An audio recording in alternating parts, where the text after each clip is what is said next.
Hello everybody.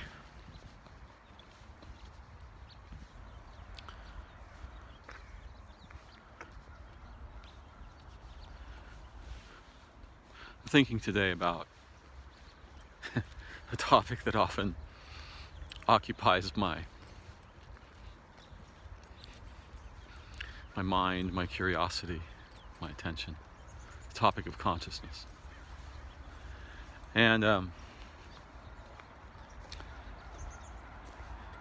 since consciousness is that with which we name and categorize and evaluate and identify experiences, or at least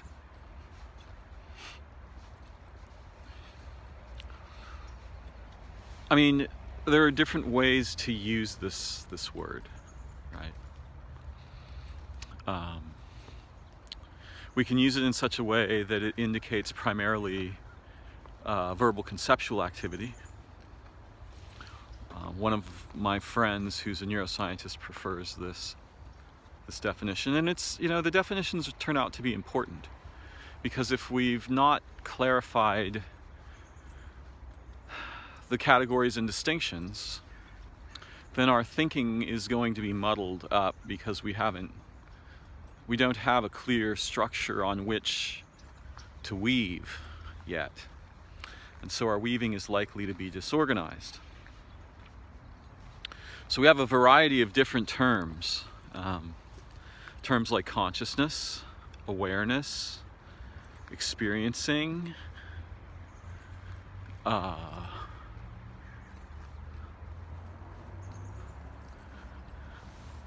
and I suppose when I'm using, at least in the moment while I'm using the word consciousness, what I mean is something like awareness and something like experiencing.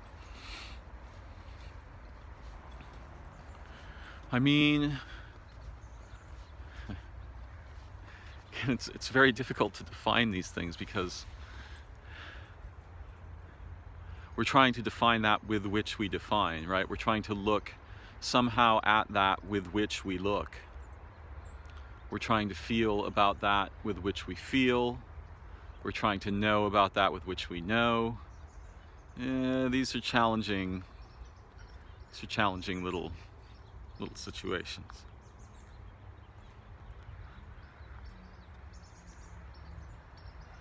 So to me, consciousness, at least in the conversation that I'm having now, or the lecture that I'm giving, it points at the aspect of being with which one experiences while awake, although it has an analog that happens in dreaming that's both similar and different from what happens while we're awake. So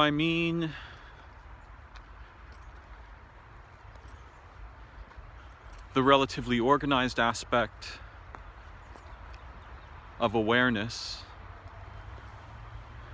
with which we experience, and perhaps we would like a better word, or I would like a better word for that with which we reflect upon experience, because that's more of a knowledge or knowing like aspect, and it's not the same thing really as the aspect with which we have primary experience. I want to test something here.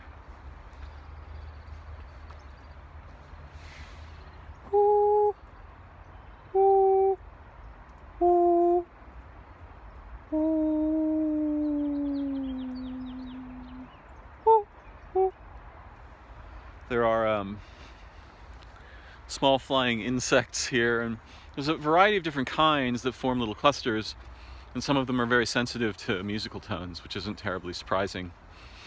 but it's nonetheless entertaining. So there's a kind of primordial aspect to awareness or consciousness that precedes, it's sort of instantaneous, right? It's moment to moment. And it precedes any kind of post hoc thinking or categorization or evaluation or analysis, naming, so on. Yeah. So I'm first going to speak about that. I'm going to speak about a little bit about the aspect that is aware moment to moment in the moment.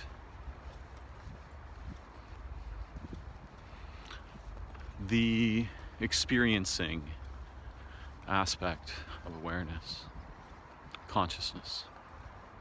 And we don't actually have to have a name for it.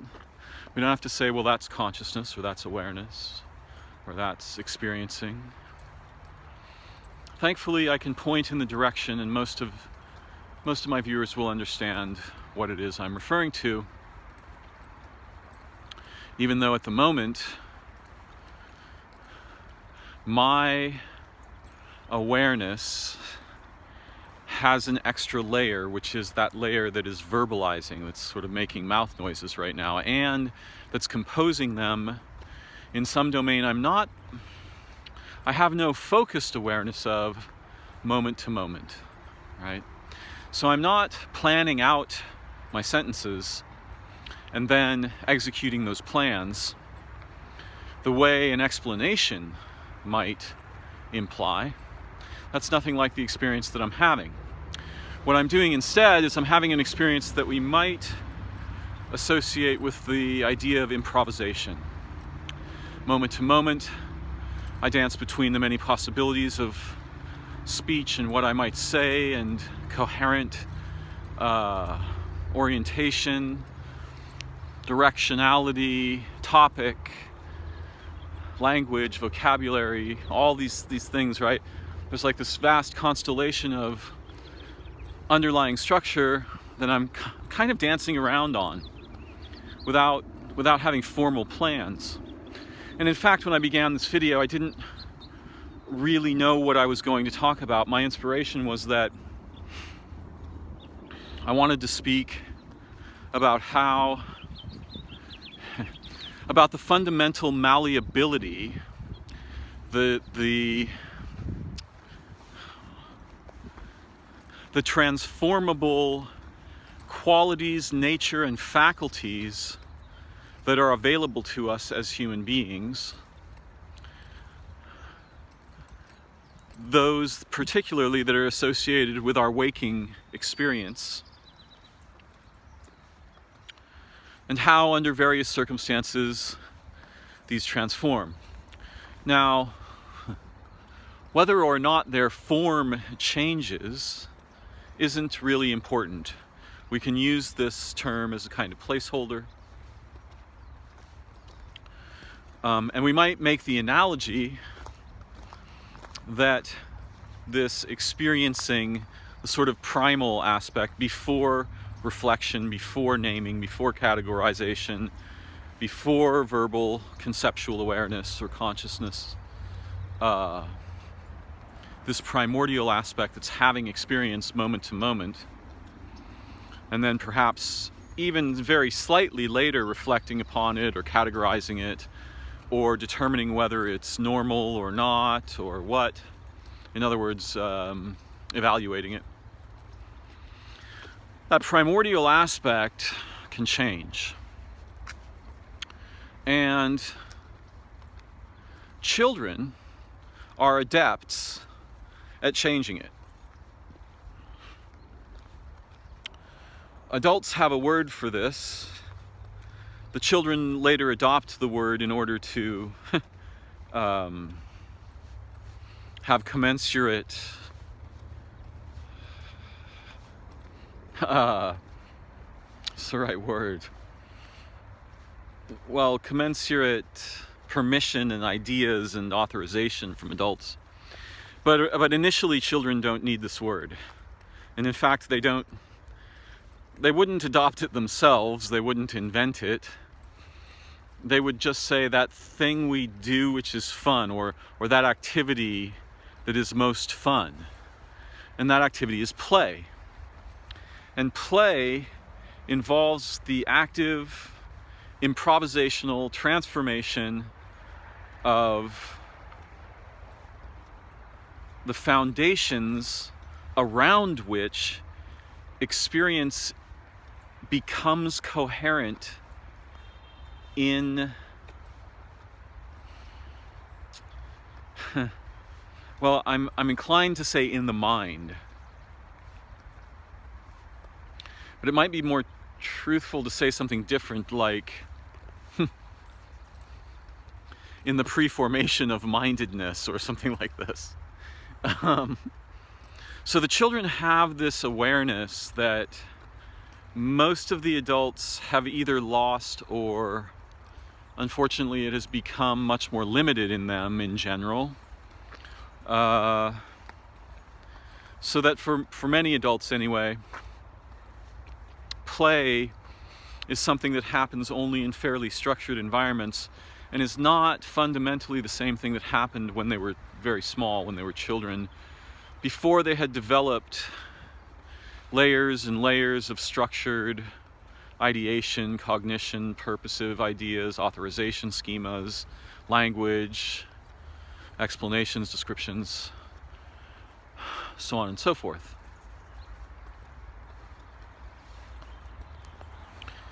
So play is an experience of the immediate transformation of consciousness, but we experience lots of different kinds of transformations. Many of them seem relatively trivial. For example, right now I am alone, but I am approaching someone who is sitting down drawing. And when there is another person in near proximity, or when I feel that I might be seen, or that my activity might affect someone else's privacy or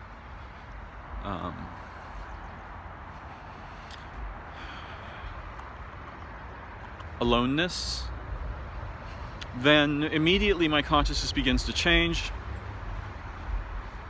and I become at least aware, if not concerned, about the nature of the shared, sharing the space.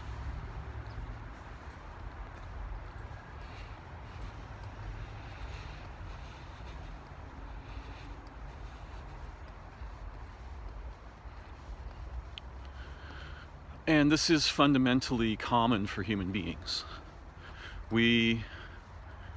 Our awareness and our experience transforms immediately if we think we might be being observed, or if we think that we might be being evaluated, or surveilled, or analyzed. This immediately transforms our consciousness. So that in walking past the woman who's drawing, my experience of my own awareness and mind changes.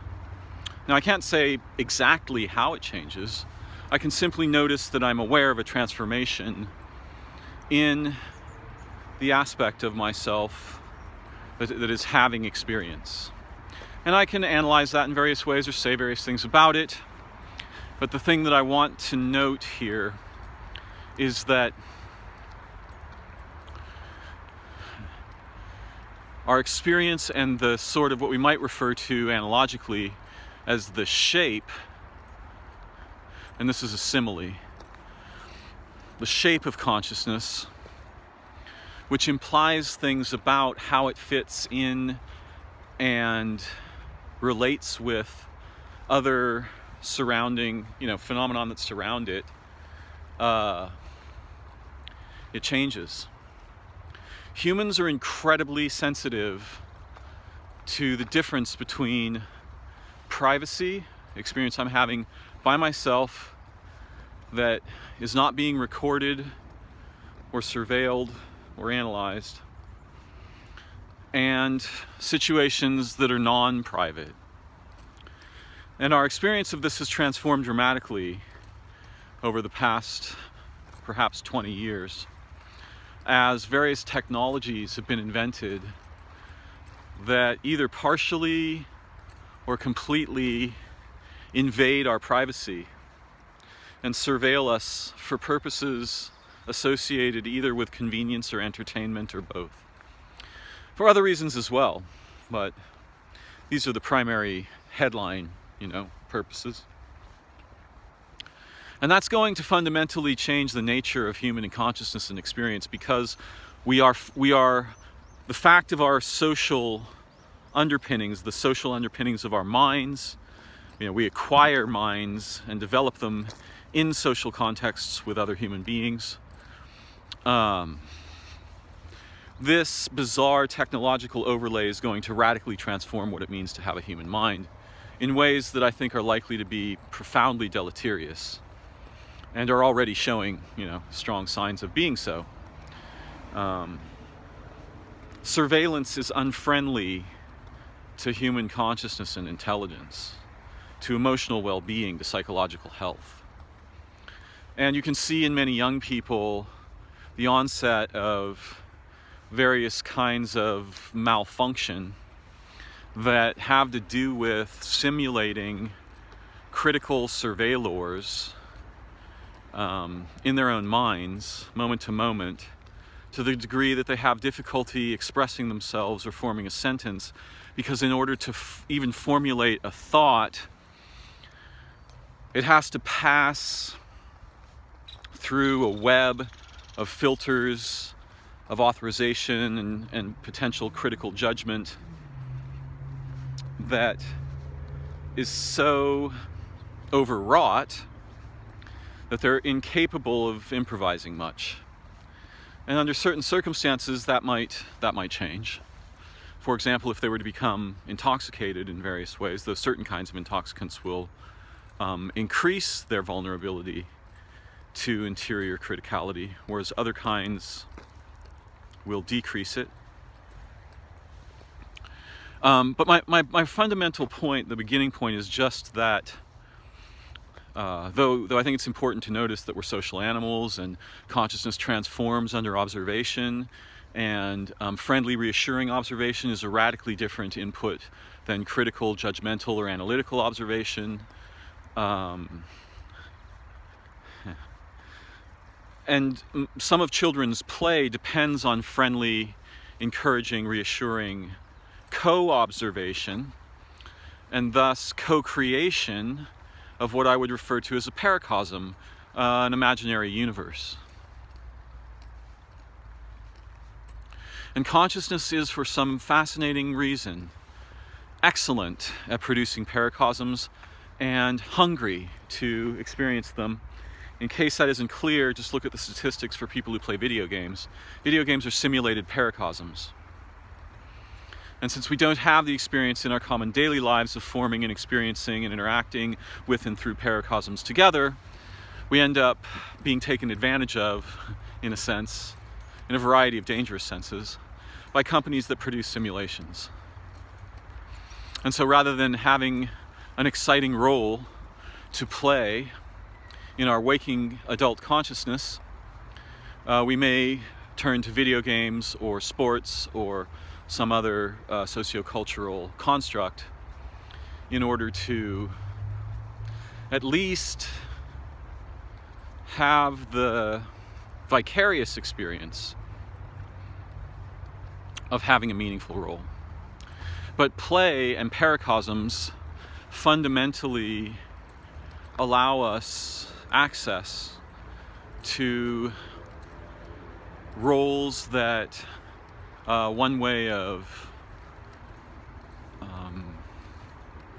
defining them is to speak of them as avatars, right? As secondary personas or tertiary personas.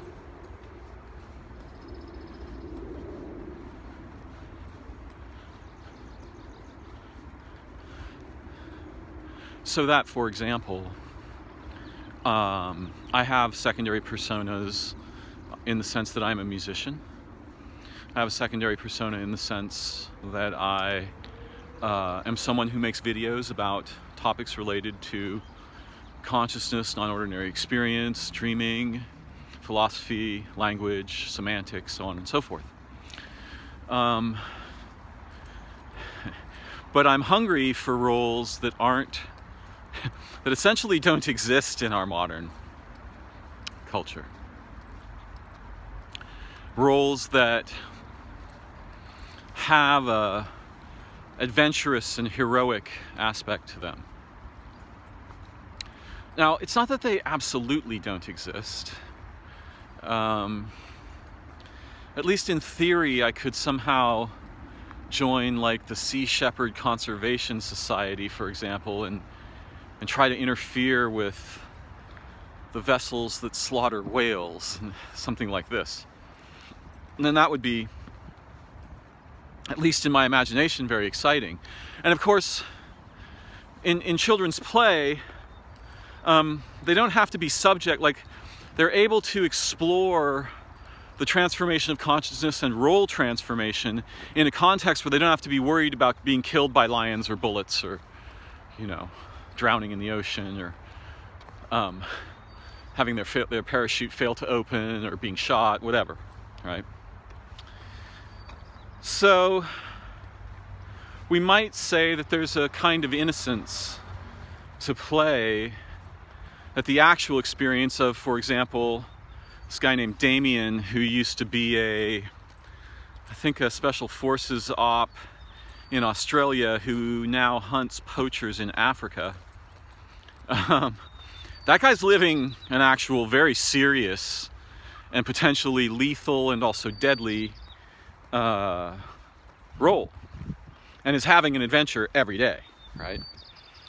But I think most of us are hungry for adventures that we're not having, and so in general, the contexts that we're in do not really support the emergence or organization of such adventures. So we do things like travel, right? We go on vacation. And there's some degree of adventure there, but there's not much of a role, right? The role of spectator, it's a crappy role. It's very flat. It's not rich developmentally, or, obviously it depends on who's inhabiting it and what their priorities and orientations are. The role of traveler can be very rich, but in general, the role of spectator is pretty flat.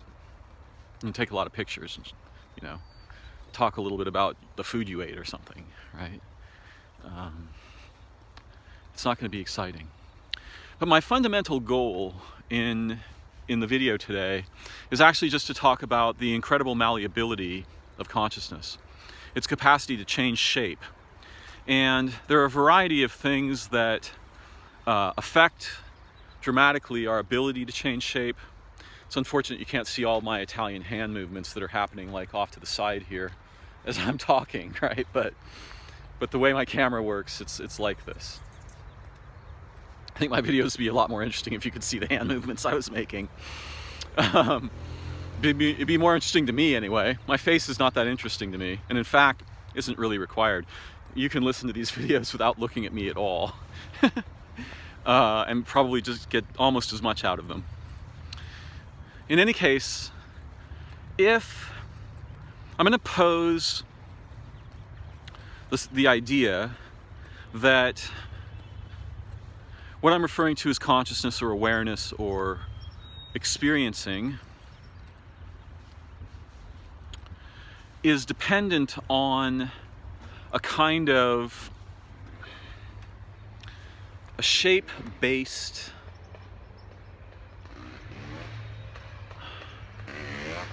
something we might analogize. Hang on a second. I'll wait for the machine.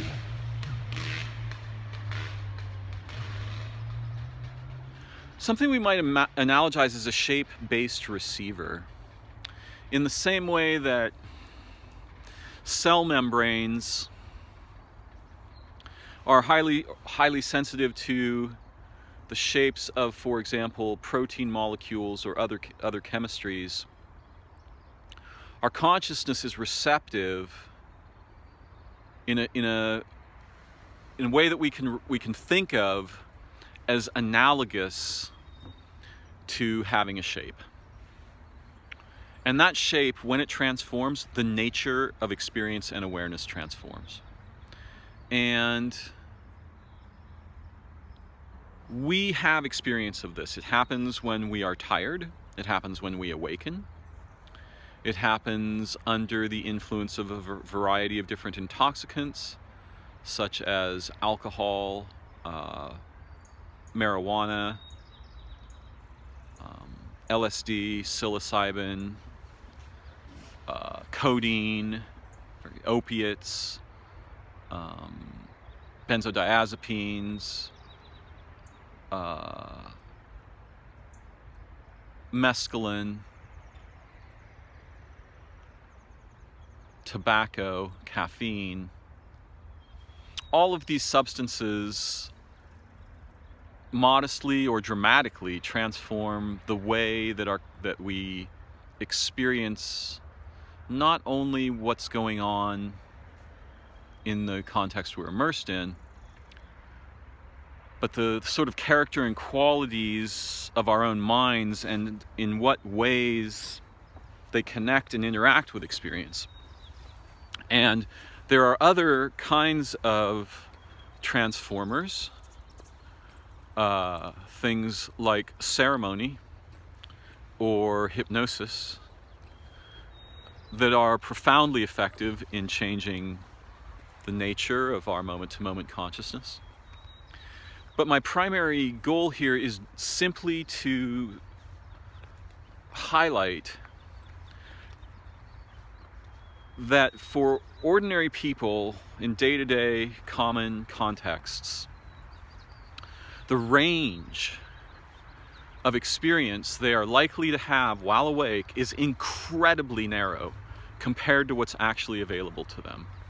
And I don't mean to suggest, for example, oh, well, they should take intoxicants and experience, that's not at all where I'm going. What I'm more interested in is the non-ordinary transformations of consciousness that are available to us in our relatively unintoxicated minds, through a variety of means that it might include ceremony, it could include trance, could include dancing, could include singing, could also include adventures and inhabiting roles that we are unfamiliar with and are not used to inventing for ourselves or celebrating together in our social circles. And those are just a few of the opportunities that exist. Relating very intimately with any non-human life form or living place is another avenue of transformation of consciousness that's available to us. And we can also transform our consciousness not merely by adding things to our experience, but by removing things from our experience. Things like constant exposure to news media, which definitely, in my view, deforms not only our experience, but the fundamental quality of our mental activity.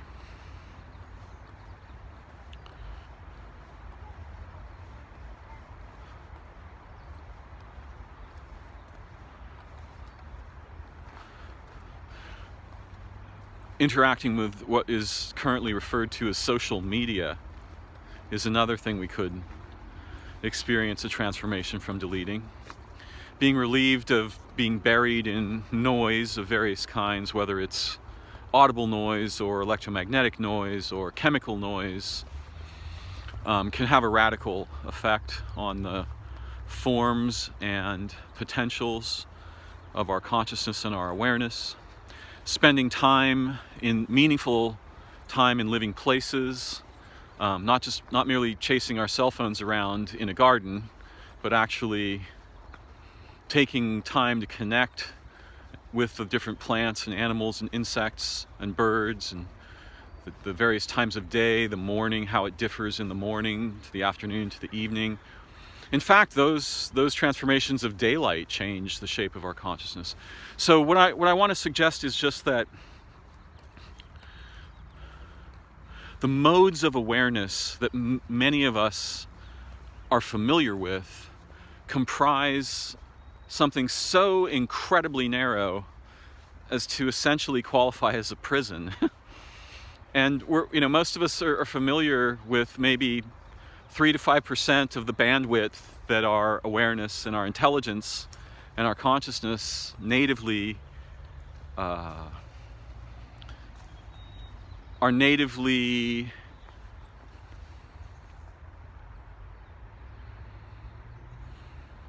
evolved to participate in. And that to me seems tragic and is something I would very much like to transform. I'd like to see people learn how to modulate their intelligence, their consciousness, and their awareness together in such a way that we could experience a vastly broader spectrum and get experiences of some of the aspects of our humanity that are very distant from our ordinary experience. And having had some experience of those things myself, I feel absolutely certain that these things are not only possible, they're achievable. Just wanting to examine something here.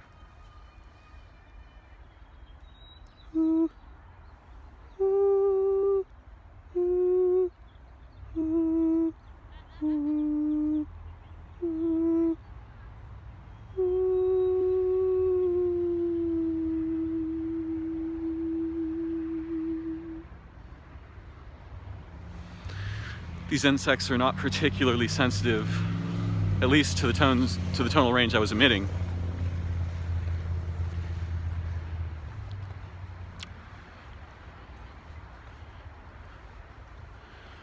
The stuff we refer to as nature is nothing like what we've been taught to think, in my perspective.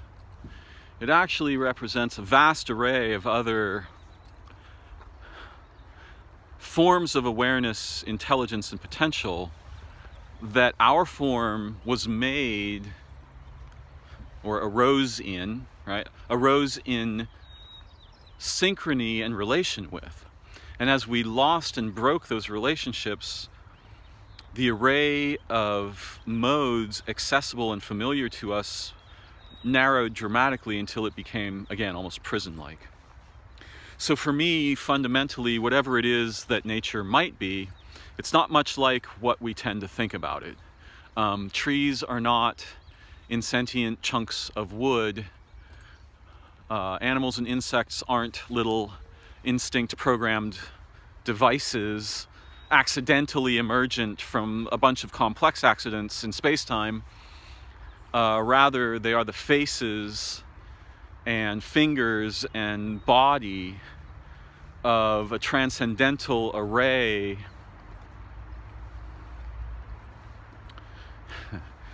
See, here's where the language fails. I can't say an array of what, because it's a superposition above the categories we have in language, so I just don't know what to say.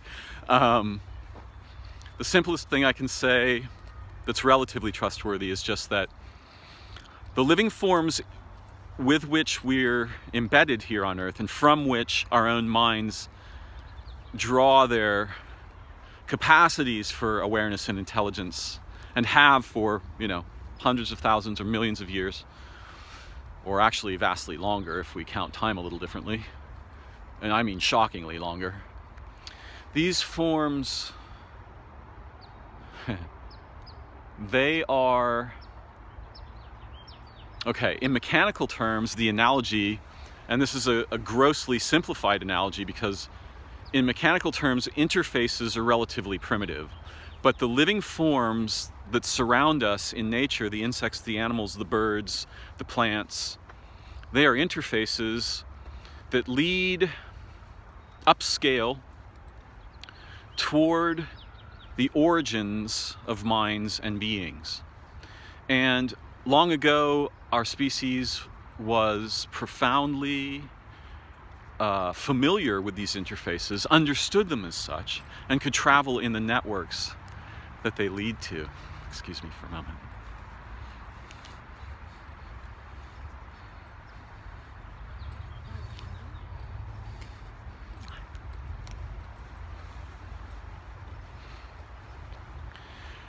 Now that's just one perspective, and the actual thing that's going on is vastly more interesting than anything I can pose to you in ordinary structured language. And many people will find what I'm talking about, like, some will find it fascinating, others will find it nonsensical or ridiculous. That's okay. I'm not trying to convince anyone of anything. I'm trying instead to encourage those people who are capable of reawakening the capacities for the transformation of consciousness, awareness, and intelligence, the transformations that are accessible to us as human beings. I want those people to feel encouraged and perhaps inspired to continue their quests, and particularly those quests that do not involve the use of various kinds of formal intoxicants, of substances that intoxicate us. Because I want people, before they get any experience of that, I want them to have an experience of the natural flexibility, range of scope, and transformative depth available to ordinary waking consciousness. That range and scope is catastrophically huge. It's so gigantic that the tiny subset of that range, represented, for example, by psychedelic drugs, is trivial and unnecessary. So my goal, essentially, is to simply remind both myself and other people who are interested that consciousness and awareness can transform. And when they do, what they see and participate in, what they prioritize and can communicate with, changes. How they communicate changes. We love entrancing performances where actors or dancers or musicians create a context in which the fundamental nature of our consciousness transforms. And our kind of animal is fundamentally sensitive to context and to invitation and also prohibition. These two things, invitation and prohibition. When we invite each other to change the forms of our consciousness together, that happens relatively naturally, right? It simply follows from the invitation and the agreement to do so that our consciousness and our capacity to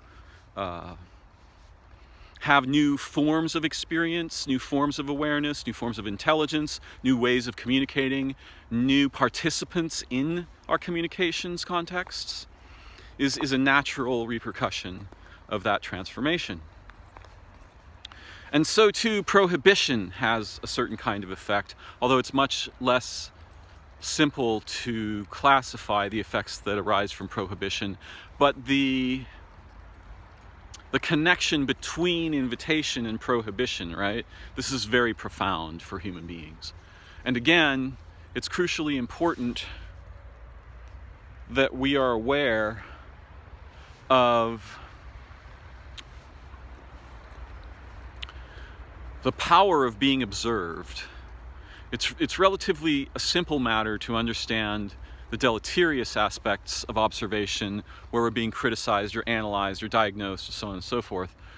But there are a vast array of incredibly positive aspects of observation when we are, for example, in ceremonial agreement, or when we come together under an array of agreements that are liberating and give us the capacity to embody roles that are adventurous, exciting, inspired, ecstatic,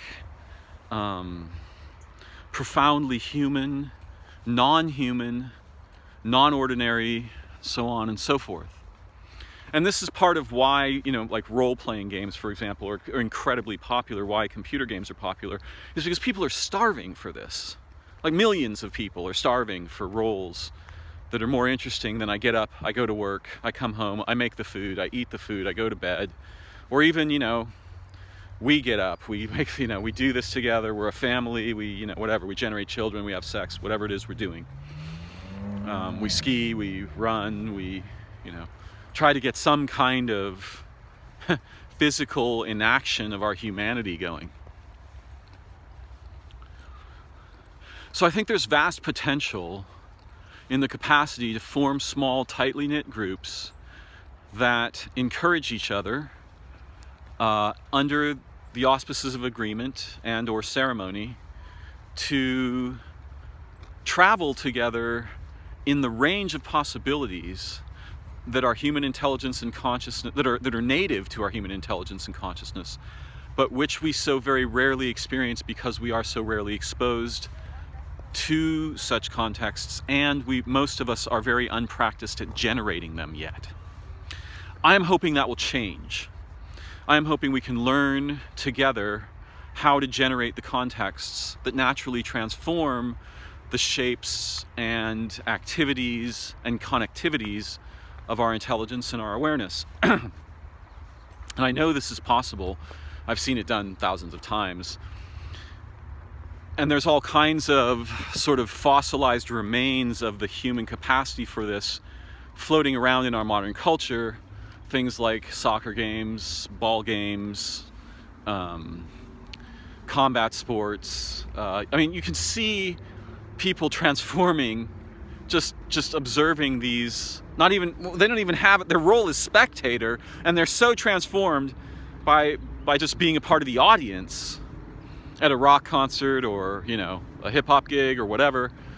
They're so transformed just by being a part of the audience that you must recognize that A, they're starving for that transformation, B, that transformation is somehow ecstatic, really profound and shockingly significant, and C, it's a replacement for something we're not doing together yet, and we could be, and I think we will. I think we're going to have to. And hopefully we will discover together and invent ways to do this and purposes for which we do it that are trustworthy and intelligent, profound, evocative of the essential true nature of our humanity and origin and participation in nature, in living places, with living beings, so that we will not walk through our lives having seen and experienced only a very tiny portion of the forms of awareness and roles that we, I think, were born to embody and experience. And unfortunately, that's a tragedy that has become unimaginably contagious in modern times. Perhaps together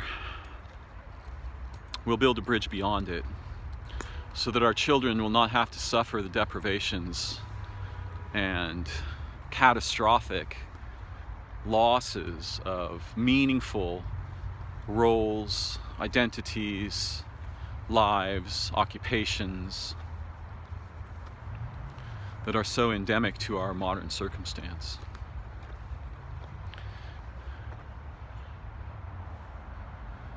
The sun is beginning to set.